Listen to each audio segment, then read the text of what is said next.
A sheet of paper flutters in the wind like a pale bird, caught in the brown grass of the prairie. It rests there, edges curled, ink faded, as if it has been waiting all these years just for someone to stoop down and notice. That's how this story begins. Something small, something ordinary, and something slightly unsettling. A letter, abandoned out where only grass, dust, and coyotes should roam. And you probably won't sleep soundly after this. So, before you get comfortable, take a moment to like the video and subscribe, but only if you genuinely enjoy what I do here. And, while you're at it, drop a quick comment. Where are you watching from? And what time is it for you right now? It's always fun to see the mix. Someone in Texas at midnight, someone in Singapore at lunch, and maybe you, hiding under a blanket with headphones. Now, dim the lights. Maybe turn on a fan for that soft background hum. And let's ease into tonight's journey together. The prairie has a silence that doesn't feel empty. It hums, low and constant, like the background noise of the world itself. Travelers used to say that at night the grass whispered, though it might have just been the wind playing tricks on nerves stretched thin by endless horizons. Yet imagine finding, tucked among those whispers, an envelope. Its handwriting old-fashioned, neat, written with care at a time when every stroke of a pen carried weight. Letters were the lifeblood of the frontier. Without them, isolation swallowed people whole. Families scattered across states clung to these fragile sheets of paper to prove that life went on elsewhere, that a son survived the war, that a sister had married, that a mother still lit a candle in the window. The United States Postal Service, believe it or not, was already sprawling across the West in the mid-19th century, though it was as patchy as the railroads still under construction. The Pony Express, everyone's favorite symbol of daring riders, only lasted a year and a half. From April 1860 to October 1861. Quick, yes, but short-lived, like a candle burning at both ends. That letter on the prairie, let's imagine it belonged to someone out there in those restless years. A farm wife waiting in Nebraska territory, perhaps, or a soldier's sweetheart writing from Missouri.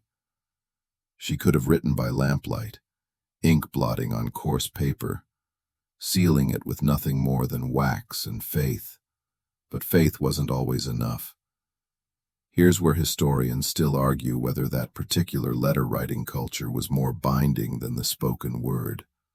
After all, once you write it down, there's no taking it back. You can't soften your tone with a laugh or a sigh. The paper preserves every sharp edge and every tenderness. Some say this permanence made letters more powerful than face-to-face conversations. Others insist they only amplified loneliness, making the absence of the writer heavier with each reading. One quirky detail from the old prairie routes: mail carriers often had to improvise containers when proper saddlebags wore out. There are stories of letters being stuffed into flour sacks, biscuit tins, or even hollowed gourds. Imagine your great-grandmother's love letter rattling around in a pumpkin shell across 300 miles of dirt trails. And yet, somehow, most of them still made it. The found letter out in the grass, let's say it was never delivered. Maybe it slipped out of a rider's pack in a storm. Maybe it was hidden on purpose. Maybe the person it was meant for never lived to open it. Whatever the reason, it lingers. And that's enough to trouble us. Because letters, unlike casual talk, always ask for an answer. And when no answer comes, the silence starts to sound suspiciously alive. The sun dips lower on the horizon, shadows stretching long across the plains. A coyote calls in the distance, high-pitched and eerie, almost like laughter. A joke the land itself seems to tell, though you're never quite sure if you're in on it or not. People who found stray letters out here sometimes kept them, tucked them away in Bibles or drawers, too curious or too respectful to throw them out. But once a letter is read by the wrong eyes, its secrets grow heavier, not lighter. Think about it. The prairie doesn't have walls to hold whispers, but words written down, even if abandoned, can survive decades. And the prairie, despite looking empty, has always had a way of keeping what humans leave behind.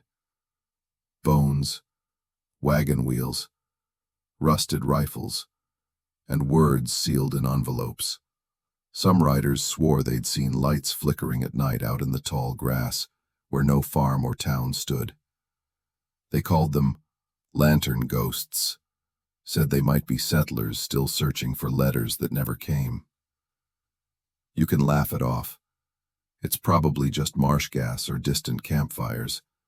But then again, one has to wonder why these tales always seem to start with, "I didn't believe it until I saw it." And so, the letter lies there, half buried, almost daring someone to touch it. Its handwriting is faint, but the shape of the words is still clear. The kind of thing you could read if you held it close enough to your face. The kind of thing you maybe shouldn't read, but you know you will. The rider appears like a dot on the horizon, moving steadily, a rhythm that feels more certain than the sun itself. His horse is lean, all muscle and dust, its hooves making a muffled drumbeat against the dry ground. The man leans forward in the saddle, shoulders squared beneath a sun-bleached jacket, and strapped at his side is the leather satchel, stuffed not with gold or grain, but with letters. Fragile little rectangles, carrying more weight than bullets. Out here, the mail carrier is both legend and lifeline. He delivers more than words. He delivers proof that someone still remembers you. The rider is anonymous most of the time. Faces blur across the plains, hats shading eyes, coats disguising shapes. Yet in stories passed along campfires, he's given all sorts of names. The man who never stops, some say, because the image of him pressing forward, rain, snow, or burning sun, captures exactly what survival looked like in the frontier years. The U.S. Post Office Department had a saying back then: the mail must go through. Romantic, sure, but also half a curse. Mail carriers endured snowdrifts taller than men, river crossings without bridges, and arrows or bullets when tensions flared with local tribes. The average pay? Not much more than a farmhand could earn staying home. But glory is a strange currency, and some men craved the idea that their ride carried the pulse of the nation itself. Historians still argue whether the riders were truly respected heroes or just reckless loners with a death wish. The Pony Express, brief though it was, built the myth of the unstoppable rider. Most letters didn't actually travel that way. Stagecoaches, steamships, and later railroads carried the bulk. But the image of one man, galloping alone across dangerous terrain, stuck. Maybe because it's so cinematic, or maybe because people needed to believe their words had champions willing to risk everything for them. A quirky fact: some riders carried nothing but a revolver and a Bible, with the promise that if one didn't keep them safe, the other might. At least one rider is recorded as having stuffed a second Bible into his saddlebag, not for piety, but because it made a good cushion against a sore backside. Practical holiness, if you will. The rider we're following presses on through twilight. His satchel is heavier than usual, not because of the paper itself, but because of what it carries. Declarations of love, pleas for money, news of death. Somewhere inside is a folded page written by a schoolteacher to her fiancé who left for California. Beside it, a scrawled note from a soldier to his mother, apologizing for not writing sooner. These words weigh more than silver. To lose them would be a sin. The prairie tests him. Winds kick up, carrying grit that stings the eyes and sticks to sweat. Coyotes shadow him at a distance, though they're more curious than dangerous. And always there's the ache in his back, the endless hours perched on a saddle. He hums to himself sometimes, tuneless, low sounds that blend with the creak of leather straps. Nobody's there to hear, which is both the comfort and the curse of the prairie. But letters aren't just private whispers carried across space.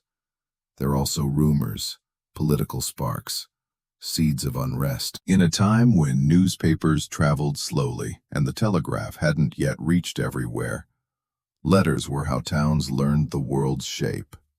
A single sentence in an uncle's note could send gossip rippling through saloons.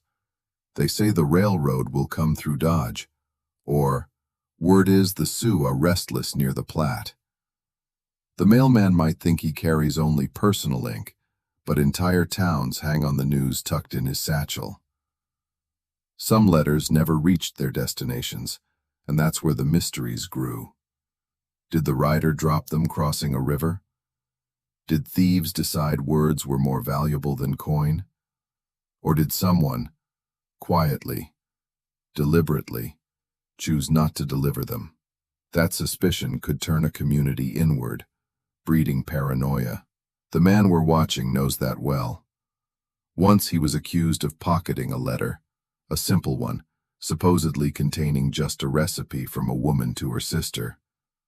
But when it went missing, suddenly everyone whispered. Was it truly a recipe? Or something more? Maybe a confession, maybe a promise of gold. In the frontier, trust was thin as paper, and every crease in a letter might hide another meaning. Still, the rider keeps moving. His horse knows the trail better than he does, hooves choosing the surest ground even in darkness. Somewhere ahead lies a small station, little more than a log shack with a lantern hung at the door. A place where he can swap horses, gulp down cold beans, maybe sleep on a cot if time allows. He dreams of that cot like it's heaven itself. And yet, even when he finally reaches it, dust swirling in the lantern light, there's no true rest. He hands over the satchel, signs a ledger, and watches another man carry it on. He might have ridden 80 miles that day, yet his words never stay with him. They're always just passing through. His name will fade, but the letters will survive. Funny thing about the frontier, a man could vanish without a trace, but a scrap of paper he carried might outlive him by centuries. Maybe even land in our hands, fluttering out of the grass like a pale bird. The letter itself is simple, ink on paper, words strung in careful lines. But when the right two people exchange them, they become more than communication. They become a tether. Tonight we unfold a story of two hearts bound together, not by touch or shared space, but by the fragile bridge of written words carried across the prairie. Imagine her first, a young woman in a frontier town, seated at a small desk near a window where lamplight spills across the page. She dips her pen into an inkwell, shakes it lightly, and writes with the deliberate strokes of someone who knows paper is precious. Each sentence costs her time, effort, maybe even money for postage. But she does it anyway, because silence is heavier than ink. Her letters are meant for him, a ranch hand who headed west for work, promising he'd return. Days stretch into months, months into years, and still she writes. The mail coach comes only twice a month, if the weather's kind, which means each letter must survive the long wait. She folds the page carefully, presses a wax seal, and hands it off to the station master, trusting that somewhere down the line, it will reach the man she loves. On the other end, he waits just as eagerly, His work is hard, sun up to sundown, wrangling cattle and repairing fences, but each evening when he hears the jangle of the mail rider's spurs, his heart skips. Sometimes he gets nothing, only dust and disappointment. Other times a thin envelope with her handwriting. And in those moments, the world feels almost gentle. Historians still argue whether these long-distance romances were truly sustainable, or if letters merely gave the illusion of closeness. Some scholars claim the constant delays and missing mail doomed more relationships than they saved. Others argue the very act of writing kept love alive, like kindling feeding a fire across impossible distances. Maybe both are true. One quirky note: lovers often sprayed perfume onto their letters, hoping the faint scent would travel as faithfully as the words themselves. Perfume bottles weren't common on the frontier, so some used crushed wildflowers, or even dabbed a letter with baking spices. Imagine a cowboy tearing open an envelope on the trail, breathing in the ghost of cinnamon or lavender before even reading a word. That's romance Prairie style. Their story deepens with each exchange. She tells him of neighbors' quarrels, of her younger brother breaking his arm, of the church socials she attends but never enjoys. He replies with tales of wild horses, of coyotes circling at night, of the loneliness that lingers after the work is done. Sometimes his words are tender. I count the days until your face is the last thing I see at night. Sometimes they are weary. The land is cruel, but thinking of you makes it bearable. Each letter feels alive but also fragile, because they both know the risks. One lost satchel, one flooded river, one careless rider, and their connection could vanish. And sometimes it does. Weeks go by with nothing. She waits by the post office door, heart sinking with every empty hand. He wonders if she has given up, if she has chosen another. The silence speaks louder than any words could. The human need to be heard is timeless, and out here it feels desperate. In fact, there's a recorded case of a rancher who, when letters from his sweetheart stopped coming, rode 200 miles just to confirm she was still alive. She was. The letters had been piling up at a broken-down relay station where the keeper had quietly quit his job without telling anyone. That's one way to ruin a courtship. Back in our story, the woman keeps writing even when she isn't sure her words will arrive. She talks to the page like it's him, pouring in details of her days, her fears, her longing.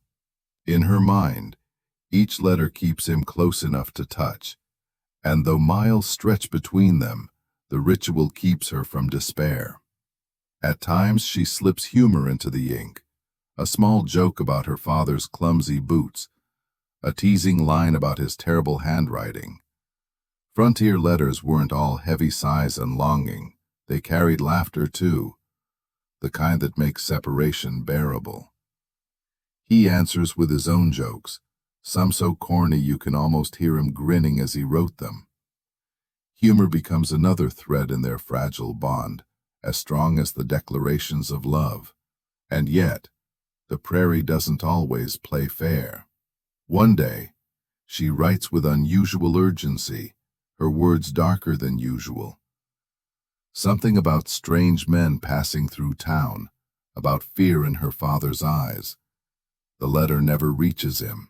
Whether it fell in a river or was pocketed by someone else, we can't be sure.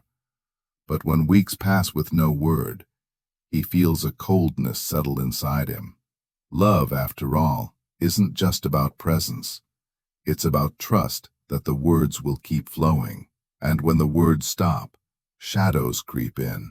That is the double edge of letters across the prairie. They sustain life, but they can also haunt it. Each unopened envelope is a question, each missing page a ghost. And as we hold that idea, of love both preserved and endangered by paper, we can't help but glance back at that first letter in the grass. Whose words were on it? What story was cut short by silence? And does the prairie still hold the echo of someone waiting for a reply that never came? The town looks ordinary enough at first glance. A main street lined with wooden storefronts, a hitching post cluttered with restless horses, and a post office with a single window where people lean forward expectantly, waiting to hear their names. Letters are both treasure and gossip in a place like this. But tonight there's a crack running beneath the surface, because someone has been tampering with the mail. A woman tears open an envelope only to find the seal clumsily remelted. The handwriting is hers, but something feels wrong, like eyes have already stripped the words bare. A rancher swears the figures in his business letter have been altered, one number smudged, another overwritten, enough to throw a deal into doubt. A child notices that her grandmother's letter smells faintly of tobacco, though her grandmother has never smoked a day in her life. Suspicion creeps in like smoke through floorboards. Letters across the prairie weren't only about love and family. They were also contracts, secrets, and promises. With no telephones and only limited telegraphs, the written word was often the only binding thread between people.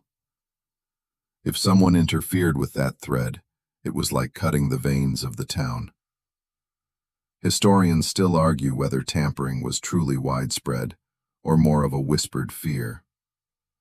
Some claim that frontier towns, tight-knit and suspicious by nature, were quick to imagine villains behind every missing envelope. Others point to documented cases where station masters pocketed letters containing money, or neighbors intercepted notes meant for rivals. After all, temptation grows when trust is fragile, and paper can change lives. One quirky case. In the 1870s, a man in Kansas was caught stealing letters not for money, not for secrets, but because he loved the act of reading other people's handwriting. He described it as companionship by proxy, as if the loops of ink themselves gave him company. It's hard not to picture him tucked away in a shack, surrounded by strangers' lives he had no right to touch. Back in our town, the accusations start flying.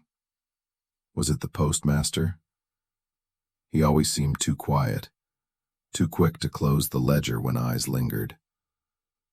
Or maybe it was one of the riders, exhausted and desperate for coin. Some whisper it's the schoolteacher. After all, who else could mimic handwriting so easily? Once trust is cracked, everyone looks guilty. The weight of tampered letters falls heaviest on lovers. One couple stops speaking entirely, convinced their words have been stolen by someone jealous. Another pair argues bitterly, suspecting each other of writing things that were never said. Imagine waiting 3 weeks for a letter, only to doubt whether the sentence, "I miss you dearly," was truly written by your beloved, or inserted by a hand with darker intentions. The town grows tense.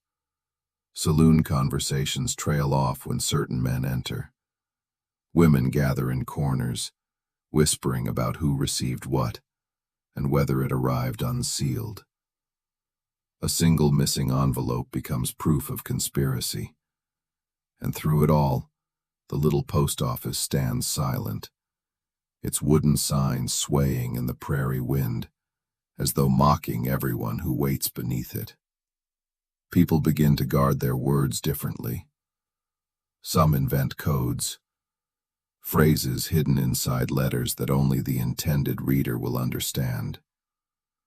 A woman writes, "The cat seems restless lately," meaning, "Be careful, danger nearby." A man tells his brother, "The wheat looks strong," when in truth he means, "I cannot trust my neighbors." Codes become their own language. layers of secrecy meant to outwit unseen eyes. The irony? The postmaster himself may be innocent. He might simply be overwhelmed, juggling late riders, broken wagons, and endless complaints. But innocence doesn't erase suspicion once it's rooted. The prairie has a way of feeding paranoia. Silence stretches between people, stretched thin as a letter folded too many times. Even children notice. They see their parents tense when the mail comes, hear the edge in voices when letters are read. A boy in town supposedly asked, "If the letters lie, does that mean the world lies too?" The question hung heavier than the answer. Night falls, lanterns glow, and the post office sits in uneasy quiet. But the letters inside carry a different kind of light. The glow of secrets revealed too soon, or never revealed at all. And someone, whether a station master, a rider, or just the hand of chance, holds the power to decide which words survive and which die in silence. It is a reminder that letters, for all their fragile beauty, are only as safe as the people who guard them. And sometimes, even the prairie itself feels like it's in on the trick, scattering a page to the wind, just to see how humans will squabble over what was or wasn't written. The next morning, townsfolk gather again at the little window, eyes narrowed, fingers tight. The mail is called out, envelopes exchanged. But in every hand that accepts a letter now, there's hesitation. Not joy, not relief, just the gnawing question. Who else has already read these words? The letters grow heavier as war creeps westward. Though battles rage far off in places like Gettysburg and Antietam, the echoes reach across the prairie in ink. Men who left farms and ranches to fight write hurried notes home, sometimes in pencil, sometimes on scraps of paper torn from ledgers. Mothers, wives, and sisters sit at kitchen tables waiting for word, terrified that silence will arrive instead. The Civil War didn't just divide the East. Its tremors shook the frontier too, where loyalties were tangled like roots under the grass. Kansas and Missouri in particular were battlegrounds not only for armies but for neighbors. Letters became weapons and shields alike. A single sentence could brand someone a Union loyalist or a Confederate sympathizer, which in a border town might decide whether your barn was burned by nightfall. Historians still argue whether the Civil War slowed the settlement of the West, or in some strange way, sped it up by forcing people to scatter farther from violence. But they agree on this. The prairie mail routes became veins of tension. Letters carried not just news but suspicion, and every envelope handed over at a dusty station seemed to weigh more than its paper suggested. One quirky detail: soldiers sometimes folded their letters into unusual shapes, triangles, stars, even little booklets, before sealing them, partly for luck, partly to make them stand out. A letter folded into a star from a Union soldier could be both a keepsake and a coded message, depending on who opened it. Some families preserved these strange origami-like notes for decades, long after the ink had faded. Back on the prairie, families gather at the post office, eyes scanning each bundle of mail with a mix of hope and dread. A wife receives a letter and tears it open, her breath trembling. She reads quickly. Her husband is alive, though food is scarce and the nights are colder than he admits. Another family gets no letter at all. The silence itself feels like a verdict. The prairie amplifies emotions because there's so little to distract from them. No theaters, no newspapers delivered daily, no crowds bustling to cover sorrow.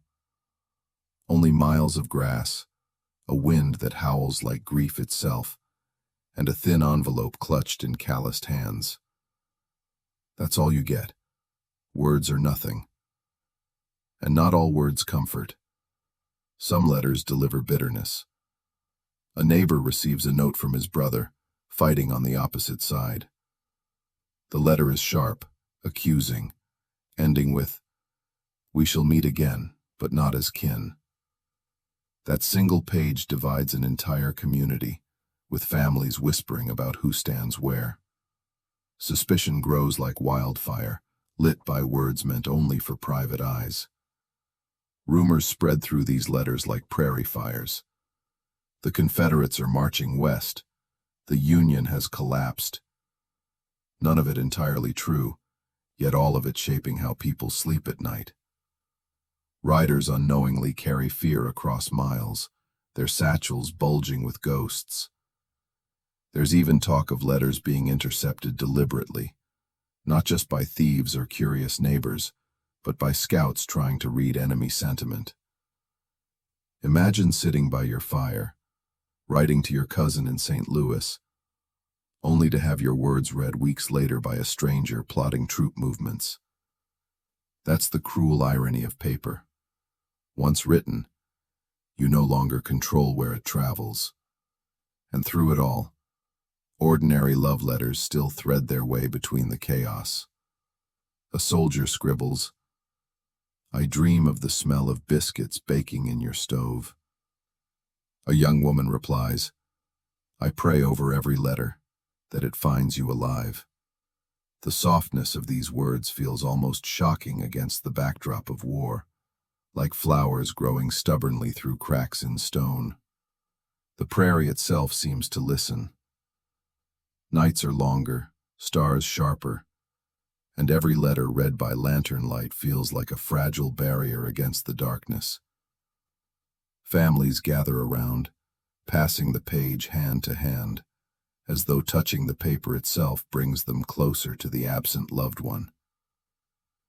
Sometimes they read the letter aloud again and again, until the ink blurs in the lamplight. But silence always hovers near. A letter delayed, a letter missing, a letter arriving too late, announcing death weeks after it has already broken the family in reality. The prairie doesn't soften the blow. It stretches it, makes the waiting itself a kind of suffering. One winter evening, the postmaster notices something strange. Fewer smiles when letters are handed out. More guarded faces. People clutch envelopes close but do not open them right away. It is as if the words themselves have become dangerous. To read is to risk heartbreak. To wait is to prolong hope. The envelope trembles in the hand, unopened, alive with dread. That's the paradox of war letters. They bring both comfort and cruelty, love and division, all sealed under the same thin flap of paper. And out here, under the endless sky, the prairie seems to whisper that the words will outlast the men who wrote them. Whether in joy, in sorrow, or in suspicion, the letters carry on, even when the voices behind them fall silent. The depot doesn't look like much, just a squat building of timber, its roof sagging slightly, with a lantern swaying above the door and a trough of water for horses out front. But on the prairie, a mail station was more than a shack. It was a crossroads, a gossip hub, a beacon of light for riders who had spent days staring at nothing but grass and sky. And in this particular station, something unusual waits. The station master is a quiet man, gray-haired, known for his careful ledger-keeping and habit of humming tunelessly while sorting mail. To most travelers, he seems trustworthy, almost invisible in his ordinariness. But behind his desk, tucked into a locked trunk, is a secret. A stack of unsent letters. Dozens of them. Some still sealed, others opened with trembling hands, all undelivered. Historians still argue whether tales like this were exaggerations, urban legends of the West designed to explain lost mail, or whether certain station masters truly hoarded letters. Some scholars believe the stress of isolation broke men down, tempting them to peek into the lives of strangers. Others suggest more practical motives. Some letters carried money, others valuable news, and temptation can be stronger than duty. One quirky record tells of a station keeper in Wyoming who admitted he kept unsent letters because it felt like company. He would read them aloud to himself in the empty station, as though pretending the senders and receivers were his friends. Sad, unsettling, and just a little too human. Back to our station master. His trunk tells stories no one else knows. A love letter from a girl to a ranch hand, still sealed with faded wax. A bank notice, warning of debt overdue. Its ink smudged where he ran a thumb across the words. A soldier's note declaring survival after a bloody skirmish, never reaching the family who would wait in vain. Each envelope is a small universe, trapped in limbo. Imagine the weight of that trunk. Not heavy in pounds, but in secrets. Every time he locks it shut, it's as if he's locking away entire futures. Maybe he justifies it. Perhaps he tells himself he'll deliver them later, once the road's clear, once the danger passes. Or maybe he convinces himself the words are safer with him, away from the cruelty of the world. But the truth is, those letters aren't his to keep. The townsfolk, of course, notice things.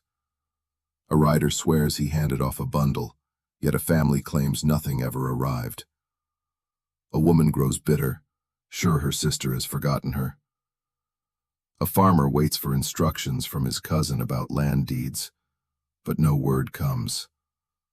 Whispers rise, suspicion grows, and the station master smiles his small smile, humming, locking the trunk at night. One evening, a curious boy sneaks in through a cracked window and spots the trunk. Children are always drawn to forbidden things. He tugs at the lid but finds it fastened tight with a brass lock. Later he tells others, and soon the trunk becomes a subject of speculation. What does the old man keep hidden? Extra pay? Gold dust? Something darker? There's a night when the lantern flickers low. The wind howls through the grass, and the station master sits alone at his desk, one letter unfolded in his hands. He reads it not once but 3 times, lips moving silently. It's a letter meant for a soldier's wife, filled with tenderness, aching with hope. And as he reads, he closes his eyes as though pretending those words were his own life. That's the eerie thing about letters. They can slip identities, attaching themselves to whoever reads them. Words meant for one heart can be stolen by another.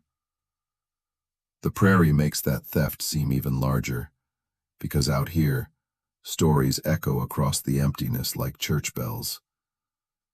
Eventually, the truth must surface. Maybe the trunk is found after his death. Maybe someone pries the lock open during a storm when the station master is away. Imagine the shock. Dozens of voices resurrected all at once. Stories long assumed lost suddenly breathing again. Relief would mix with anger. Joy at having the words returned. Fury at the years wasted in silence. And yet, those undelivered letters raise another unsettling thought. Perhaps some words were never meant to reach their destination. A love confessed too boldly, a debt revealed too soon, a promise that might have broken a heart. In a twisted way, the station master may have preserved lives by withholding them, or destroyed them. The lantern outside still sways in the wind, and riders still come and go, never suspecting the weight of the trunk inside. It sits there like a quiet witness, holding the voices of the prairie captive. And if you lean close enough, you might imagine hearing whispers escaping through the cracks, like the paper itself longs to be free. They say the prairie is never truly empty. Even when the grass ripples in silence, and the stars spill across the sky like shattered glass, there are eyes watching. though not always the kind you can meet. Stories circulate in towns and camps, figures who stand by the road at dusk, waiting for letters that will never arrive. Ghosts, some whisper. Or worse, living people so hollowed by waiting that they might as well be. A writer once claimed he saw a woman in a faded bonnet, holding out her hands as he passed. He slowed, thinking she was in need, but when he blinked, she was gone. Later, the same writer admitted he had been carrying a bundle of letters, one of which belonged to a widow whose husband had died months earlier. Was it her spirit, waiting for news she would never read? Or just his weary mind playing tricks in the twilight? Historians still argue whether such frontier ghost stories were coping mechanisms for loneliness, or kernels of truth that modern sensibilities have simply brushed aside. The strangest part is that nearly every frontier town has its own version of this legend. The waiting soldier, standing by an abandoned trail, staring at travelers until they disappear. The mail bride, said to haunt a station in Dakota Territory, clutching an unopened letter pressed to her chest. The silent boy, always seen sitting by a wagon wheel, his hands folded, never speaking. Letters tie all these figures together, the idea that they linger not for vengeance, not for unfinished business, but for mail, for words meant to tether them to the living world. One quirky account comes from a diary of a Kansas homesteader who wrote, half in jest, that he left a letter addressed to the ghost of the road, tucked into a fence post. When he checked weeks later, it was gone. He claimed the grass was undisturbed, no sign of people nearby. Maybe another traveler pocketed it, or maybe the Prairie had accepted the offering. Either way, it gave him shivers enough to mention it twice in his journal. The very act of waiting for mail made people restless. Families would gather on delivery days, staring down the road for a rider's silhouette. If the mail came late, or worse, didn't come at all, anxiety could eat at them like hunger. And when that hunger went unsatisfied long enough, perhaps it's no surprise people imagined figures lingering forever on the plains, waiting still. The legends bleed into daily life. A girl in town claims she saw a pale hand resting on the post office windowsill at night, though no one was inside. A farmer refuses to plow a certain patch of land, where he swears voices murmur if you stand quietly. Parents warn children not to wander far, saying, "The ghosts are out there, still hoping for letters." It sounds like folklore, yes, but it also reveals how deeply people relied on written words. Mail wasn't just paper. It was proof of existence. Without it, you might as well vanish. The unsettling part? Some letters truly never arrived, lost in river crossings, stolen in raids, or tucked away in trunks, like the one we spoke of earlier. Each undelivered message meant someone waited in vain, and in that waiting, their hope might have twisted into the kind of stories we whisper now. Picture the prairie at night, the wind low, the stars fierce, the grass shivering in waves. In that endless silence, it doesn't take much to imagine shapes moving, figures leaning, hands reaching. Maybe they're just tricks of moonlight. Or maybe they're echoes of those who never stopped expecting a knock at the door, a call at the window, the sound of their name read aloud by the postmaster. It's almost funny, isn't it? We imagine ghosts haunting houses, castles, graveyards. But out here, the stories say they haunt the mail routes, not searching for vengeance, but for envelopes, paper, ink, proof that they mattered to someone, somewhere. Proof that words were once meant for them, even if they never held them. The prairie doesn't argue. It holds the silence, letting the wind carry whispers that sound suspiciously like names. And the riders, those tired men slumped in their saddles, sometimes admit in hushed tones that they never ride alone. Not entirely. The story of Letters on the Prairie does not end with silence or suspicion. Sometimes, improbably, the words find their way through time itself. Imagine this. A century passes, generations rise and fall, and then one day a letter resurfaces, folded, yellowed, fragile as dried grass, and yet the ink is still legible. A message that has been waiting, patient as the prairie itself. It happens more often than one might think. Old trunks are opened in attics, floorboards pried loose, or a farmer's plow strikes a tin box hidden in the dirt. Inside, letters sleep like fossils. And when they are finally delivered, even decades late, they stir up emotions sharper than anyone expects. One such case involved a letter written by a homesteader in the 1860s, found nearly 90 years later in a Nebraska farmhouse wall. The envelope was addressed but never stamped. Maybe it slipped behind a shelf. Maybe someone tucked it away and forgot. The descendants of the addressee wept when they finally read it, because the letter spoke of everyday love. Tell the children I keep their faces in my thoughts. Words meant for one family reached another, long after both writer and intended readers were gone. Historians still argue whether such delayed letters should be considered artifacts for museums or gifts to descendants.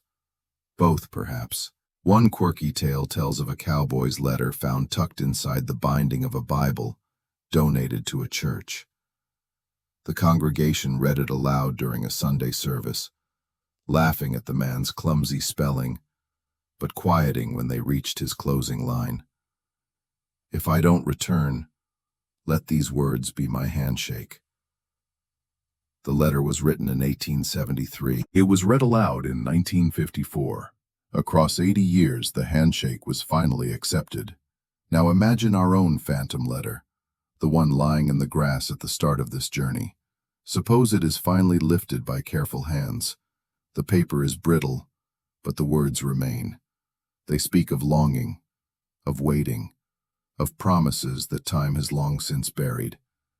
And somehow, even though the intended reader is gone, the act of reading gives the letter purpose again. It breathes once more. The final delivery, then, is not to the person whose name is on the envelope, but to us, the ones alive now, the ones listening. Every rediscovered letter is a reminder that voices can outlast bodies, that words can wander until they find someone willing to hear them. And in a way, that makes us the recipients of 1,000 unfinished stories. Picture a modern descendant standing in a museum, glass between them and a century-old page. They lean forward, reading ink that once trembled fresh from a quill. The writer never imagined their words would be preserved for strangers. Yet here they are, binding the living to the dead across a gulf of years. It is haunting, but it is also tender. The prairie delivers, even if it takes a lifetime. The rider has long since vanished. The station master's lantern has gone dark. The waiting ghosts fade into the grass. But the letters, they endure. They flutter like pale birds in the wind, sometimes lost, sometimes found, but always carrying the weight of voices that refused to vanish. And as the last page is unfolded, as the ink whispers one final thought across the silence, we understand the truth. The prairie doesn't keep secrets. It keeps stories, and eventually, it shares them, whether we are ready or not. The prairie quiets now. The riders are gone, the postmaster's asleep, and even the ghosts seem to have settled deeper into the grass. Only the wind remains, soft and steady, brushing across the land like a careful hand smoothing out creases in a page. We've walked with letters tonight, letters that loved, that lied, that vanished, that returned. Each one carried a life, a fragment of hope, and even when the paper yellowed, The voices clung on. That is the nature of words. They drift, they wait, they outlast. And on the prairie, where time moves slower, they sometimes wait longer than anyone expected. You might feel a little heavier now, thinking about those unanswered letters, about the people who waited too long. But let that weight ease. After all, the stories have found their way to us, and that means they are no longer lost. The prairie did its work. It held them until someone was ready to listen. That someone is you. So breathe deeply. Let the hum of your fan, the softness of your blanket, the quiet of your room wrap around you like dusk on the open plains. The letters will keep traveling in your imagination, but you don't have to follow them anymore. You can rest. Picture a final envelope sealed, drifting on the wind, landing gently among the tall grass. No need to open it. Just let it be. A story left unspoken, safe in silence. The night is long, the stars are kind, and the prairie is calm. Close your eyes. Let the letters fade into dreams, carrying you gently with them. End of script. Sweet dreams.